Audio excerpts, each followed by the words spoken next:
Fairy Tales by the Brothers Grimm. The Travelling Musicians.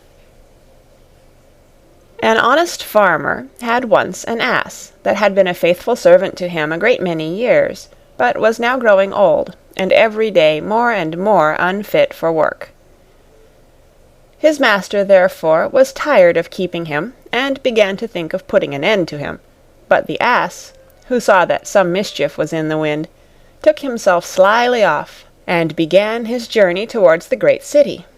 For there, thought he, I may turn musician. After he had travelled a little way, he spied a dog lying by the roadside, and panting as if he were tired. "What makes you pant so, my friend?" said the ass. "Alas," said the dog, "my master was going to knock me on the head, because I am old and weak, and can no longer make myself useful to him in hunting, so I ran away. But what can I do to earn my livelihood?" "Hark ye," said the ass, "I am going to the great city to turn musician. Suppose you go with me, and try what you can do in the same way."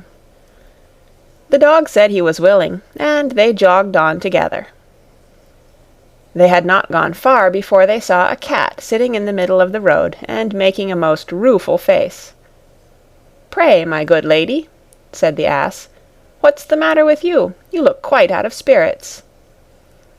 "Ah me," said the cat, "how can one be in good spirits when one's life is in danger?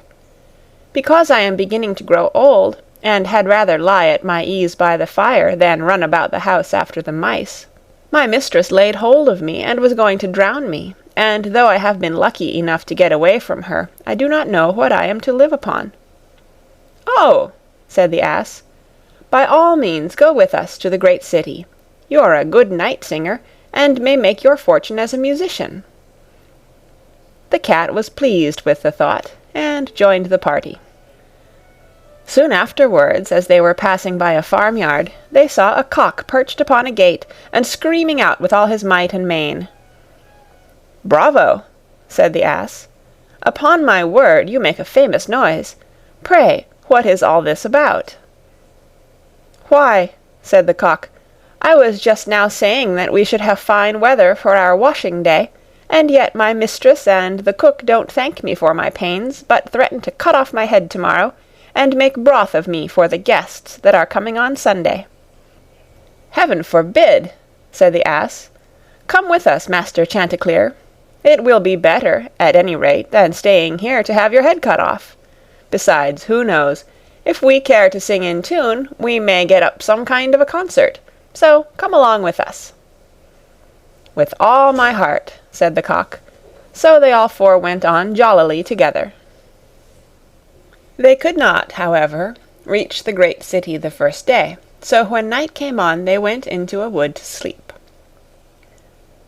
The ass and the dog laid themselves down under a great tree, and the cat climbed up into the branches, while the cock, thinking that the higher he sat the safer he should be, flew up to the very top of the tree, and then, according to his custom, before he went to sleep, looked out on all sides of him to see that everything was well. In doing this, he saw afar off something bright and shining, and calling to his companions, said, "There must be a house no great way off, for I see a light." "If that be the case," said the ass, "we had better change our quarters, for our lodging is not the best in the world." "Besides," added the dog, "I should not be the worse for a bone or two, or a bit of meat."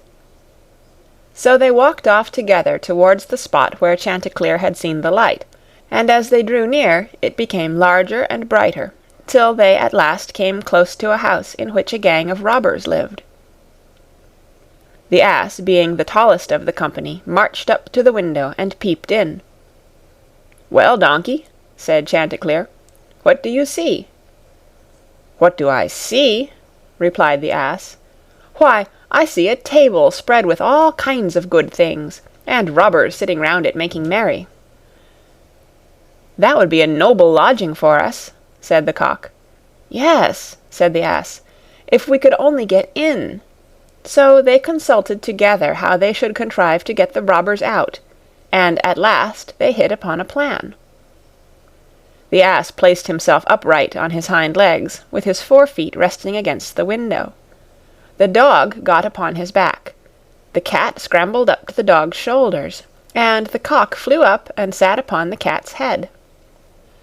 When all was ready, a signal was given, and they began their music.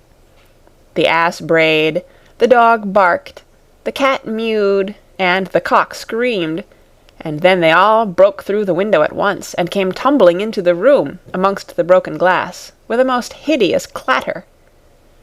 The robbers, who had been not a little frightened by the opening concert, had now no doubt that some frightful hobgoblin had broken in upon them, and scampered away as fast as they could. The coast once clear, our travellers soon sat down, and dispatched what the robbers had left, with as much eagerness as if they had not expected to eat again for a month. As soon as they had satisfied themselves, they put out the lights, and each once more sought out a resting place to his own liking.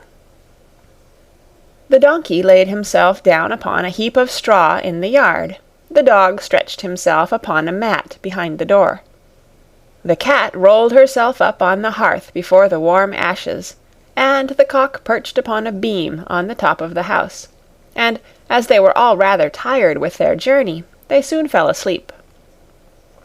But about midnight, when the robbers saw from afar that the lights were out, and that all seemed quiet, they began to think that they had been in too great a hurry to run away, and one of them, who was bolder than the rest, went to see what was going on. Finding everything still, he marched into the kitchen, and groped about till he found a match in order to light a candle, and then, espying the glittering fiery eyes of the cat, he mistook them for live coals, and held the match to them to light it. But the cat, not understanding this joke, sprang at his face, and spat, and scratched him. This frightened him dreadfully, and away he ran to the back door. But there the dog jumped up and bit him in the leg, and as he was crossing over the yard, the ass kicked him, and the cock, who had been awakened by the noise, crowed with all his might. At this the robber ran back as fast as he could to his comrades, and told the captain how a horrid witch had got into the house, and had spat at him and scratched his face with her long bony fingers. How a man with a knife in his hand had hidden himself behind the door and stabbed him in the leg. How a black monster stood in the yard and struck him with a club, and how the devil had sat upon the top of the house and cried out, "Throw the rascal up here!" After this the robbers never dared to go back to the house, but the musicians were so pleased with their quarters that they took up their abode there, and there they are, I dare say, at this very day. The End.